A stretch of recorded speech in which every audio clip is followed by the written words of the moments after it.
It's your boy JayP, back at it with another video. Check it out, check it out, check it out.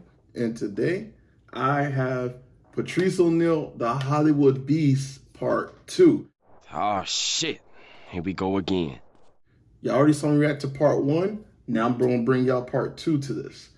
And y'all already know what it is. The first one was pretty good, it was pretty dope. And I like where he explored it with how, like, you know, when people will get inside, you know, he contributed to where I like his analogy on the 15 minutes of fame, to where the beast picks up the person and everybody sees the beast pick up the person and they're like, oh, he's about to be famous, and then the beast put him back down, to where they get enough coverage to where people know of him, but not enough to where it's like Charlie Sheen, where he was in the belly of the beast making $2 million a day on a show.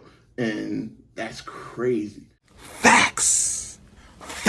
So I like his analogy into where, like, the beast poop you out and then people go back in line to get back in the beast. And that's when a lot of people revitalize their career and everything like that. So I like his analogy of Hollywood being this beast and how people go through it. So now this is part 2 of him diving deep into this.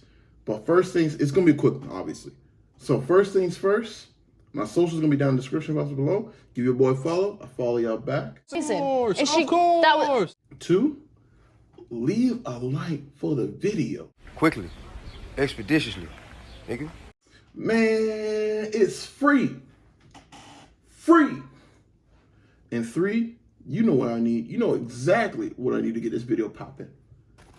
Bow. Bow, bow, bow, bow, bow. Headphones.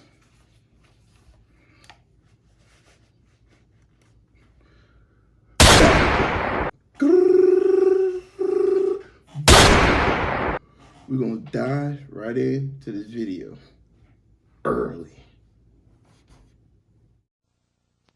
And now, our feature presentation.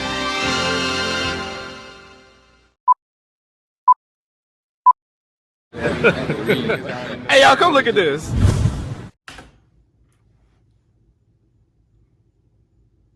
And Mel Gibson too. Mel Gibson. He could have been the beast. He was so big. Yeah.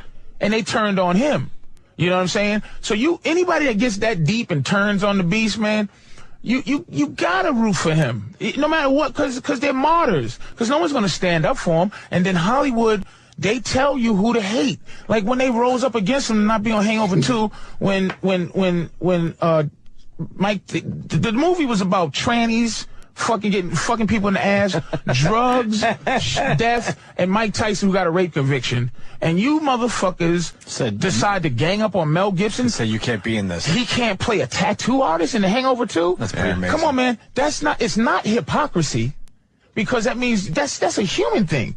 It's something else. It's cartel. It's somebody owing somebody the favor. I was close.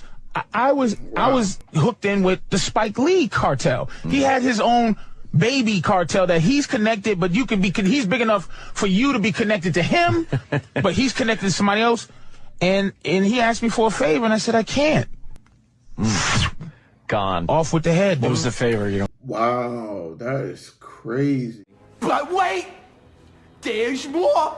Hang on to your seat, baby. Like, I think I said this in the last video, that it makes so much sense, like how I was telling you before, with like a lot of them, it seemed like a lot of, in Hollywood, there's cliques, you know, everybody has a clique, you know, and that's why a lot of people, I'm gonna be honest with you, a lot of people may clown this guy and may not like him, but that's why I respect academics a lot. Like, I mean, I listen to everything he says, but at the same time, I like the way he paved his own way, and he's making his own, basically his own platform, basically, because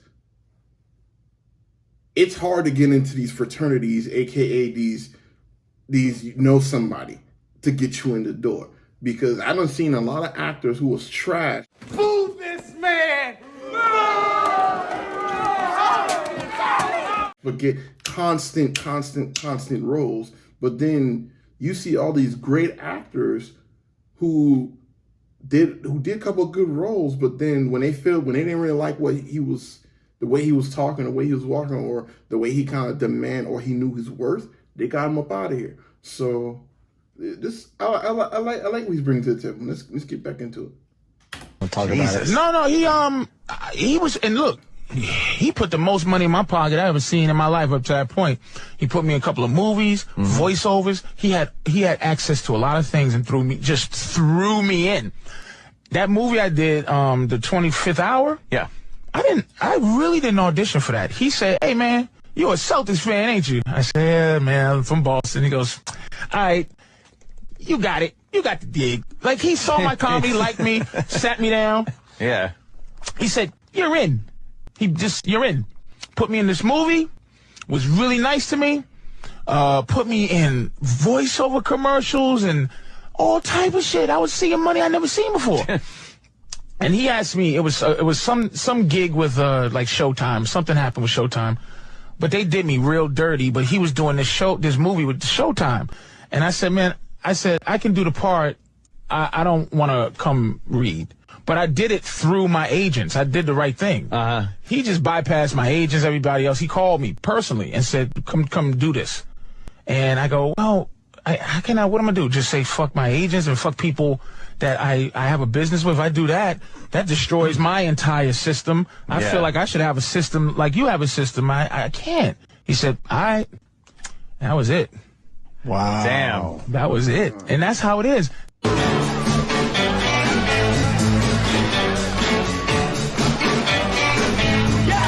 That is the video, and wow, that is crazy.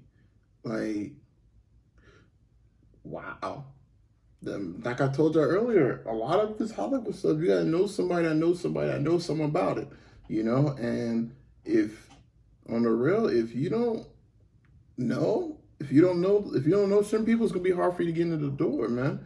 And even with it the same thing goes on, especially in the job market in Florida, that's why I hate the job market down here, to where there's a lot of jobs I know is overqualified for, but I never would have got it if I didn't know somebody. For example, quick story time. I applied for a security job. This was when I first got in the Navy, whatever. I applied for the security job. Didn't get no calls, didn't get no interviews, nothing. I had a friend of mine, Eno. Shout out to him. Shout out to Eno.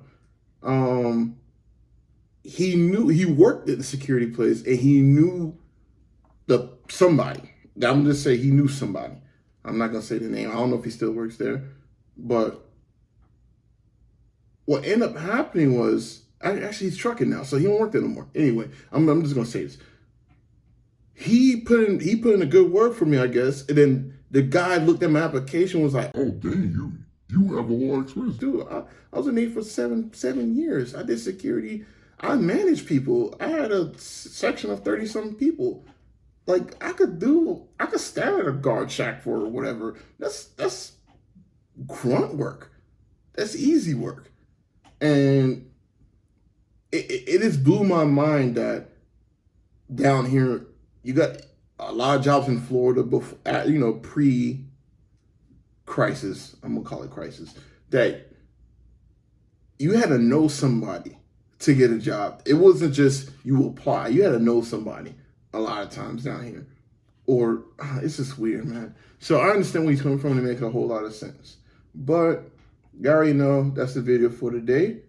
And I enjoyed this video. I liked it. And I love hearing jewels that Patrice O'Neal drops. It is really dope. It makes you look at things from different vantage points, different angles.